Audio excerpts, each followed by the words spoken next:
Donc, on commence à... Il faut refuser de donner les chèques en blanc aux hommes politiques, surtout quand on les entend parler. On a eu 22 ans d'Aïdjo. Et en 82, les gens en avaient marre. Tout le monde, y compris les membres de son propre gouvernement, ils en avaient marre. Et comme on était des Camerounais au Cameroun, on a plébiscité l'arrivée de Biya. Tout le monde était dans la rue. Chacun, quand les gens viennent sur les plateaux, ils ont dansé, ils ont chanté, ils ont bu parce que Paul Biya est arrivé au pouvoir. Et ça fait 38 ans. Encore qu'il en a pour 5 ans encore. Donc, Paul Biya aura fait minimum 43 ans. La question que nos enfants peuvent nous poser, c'est de savoir comment est-ce que des gens bien pensants ont pu remplacer un type qui a fait 22 ans par un autre qui ferait 43 ans. Et quand on écoute M. Ngipi, vous parle du droit. Il démontre que les policiers sont des miliciens. Au lieu de prendre son téléphone, de checker un peu et nous dire ce que c'est qu'un milicien, il ne dit rien. M. Ngipi dit tout, sauf à vous dire que puisqu'ils sont des juristes, il y a eu une action des avocats du MRC de M. Maurice Kamto, professeur Kamto, en justice. Dans son discours, Yves s'arrange à ne pas dire un seul mot. Et là, la dernière fois qu'on était ici, j'ai posé la question de savoir quelle était l'issue de ces procédures-là.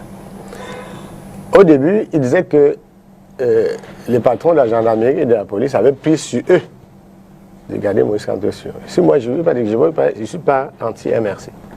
Nous sommes dans le raisonnement, dans un débat, donc j'écoute ce que quelqu'un dit et puis je peux, n'est-ce pas, dire ce que j'en pense.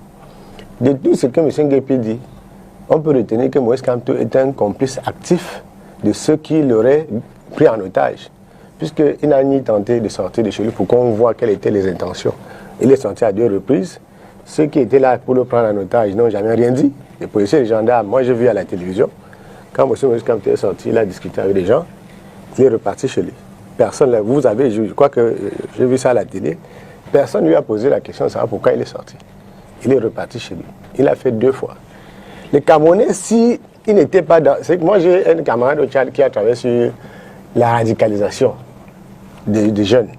Les processus par lesquels on radicalise les gens, les processus de construction d'un discours ambigu, un discours curieusement nihiliste. Donc, pourquoi est-ce que vous parlez? Parce que moi, j'ai suivi M. Kamto l'autre jour à sa sortie, il a dit que les journalistes aimaient les raccourcis. Et ma réaction, c'est que c'est lui qui aime les raccourcis, avec ses camarades. Il faut que les journalistes posent la question de savoir comment est-ce qu'on prend quelqu'un en otage. Il reste dans sa maison, il sort à 2 reprises devant vous. Et les miliciens ne lui posent aucune question. Les miliciens n'osent même pas faire semblant de l'interpeller. Donc c'est une entente, de ce que j'ai suivi, c'est une entente entre le RDPC et le MRC pour qu'après 22 ans, après 38 ans, on ait encore 70 ans. C'est la politique. Il y a un mécontentement entre vous, M. Ngipi, et les gars du RDPC. Vous attendez, vous dites à l'autre qu'il faut qu'il vous laisse aussi faire. Si on vous donnait le pouvoir aujourd'hui, qu'est-ce que vous ferez des miliciens? Je peux répondre? Je continue. Qu'est-ce que vous ferez des miliciens? Je dis que c'est vous qui rendez le débat difficile. Si on vient à un débat à la télévision, vous avez dit que nous sommes là pour éduquer. Mais si on est là pour éduquer, on ne peut pas dire certaines choses. Parce que ça rend le débat difficile. Ça va faire que vous ayez l'impression que les gens sont là pour vous acculer, alors que c'est vous qui acculez. Nous sommes en train de parler aux citoyens d'un pays. Vous étiez complice du RDPC en 2018 quand vous êtes allé à une élection où il y a eu 3 millions de personnes comme acteurs sur 25 millions. Vous êtes donc conscient entre vous qu'il y a 22 millions de Camerounais au moins en dehors de ce jeu-là. Donc quand vous parlez, sachez quand même que vous êtes en train de parler à un peuple qui a besoin de quelque chose. Je vous ai entendu également sur un autre plateau l'autre jour. C'est pour parler de ce discours-là. Vous avez l'autre jour, vous êtes attaqué sérieusement aux Chinois parce qu'ils auraient cultivé le riz ici pour amener chez eux. J'avais envie de... Comme j'étais spectateur, j'étais bien sûr, je ben, je voulais venir vous demander que vous voulez que les Chinois là cultivent leur riz pour vous donner. Pourquoi vous ne cultivez pas le riz? Donc il faut faire très attention à ce que nous disons. Donc, je ne veux pas vous attaquer, mais vous êtes dans votre rôle. Quand on vous a dit que vous aimez les raccourcis, il fallait normalement même mettre en dehors du débat la question du MRC, du RDPC et de l'assignation, puisque mon frère Alex vous démontre qu'il n'y a même jamais eu l'assignation. Donc il n'y a jamais eu l'assignation à résidence privée, il n'y a pas de sujet.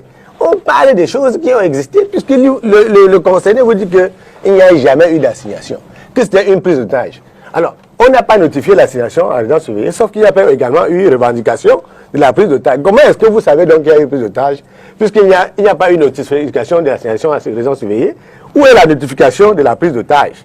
Vous avez payé la rançon? Comment est-ce que ça s'est arrangé entre vous? Sauf que c'est une prise d'otage où tout le qui est connu, qui est public, où même l'otage de temps en temps sort discuter avec les ravisseurs sans être inquiétés. Et un beau matin, après, c'est que l'entente, et il faut comment ils le disent, parce que vous aimez rentrer dedans. Vous avez, j'ai vu comment votre brigade cybernétique, c'est qu'ils sont attaqués à moi la dernière fois. C'est une attaque, que vous avez, on a la preuve. Si on ne veut pas avoir peur de votre talibanisme, on a la preuve que vous entendez avec le RDPC pour divertir les Camerounais. M. Tamte a dit qu'il n'y aurait pas d'élection le 6. Vous ne voulez pas revenir dessus. Et ses amis sont venus le garder parce qu'il a déclaré la guerre pour le 6. Après le 6, vous êtes entendus pour les libérer. Non, c'est qu'ils se sont dit il fallait qu'on montre qu'il y a un problème. Le 6 s'est passé. Et ça, vous êtes rentré, par exemple, M. Ndepi était ici avec moi. Il n'est même pas allé. On a pris son président en otage.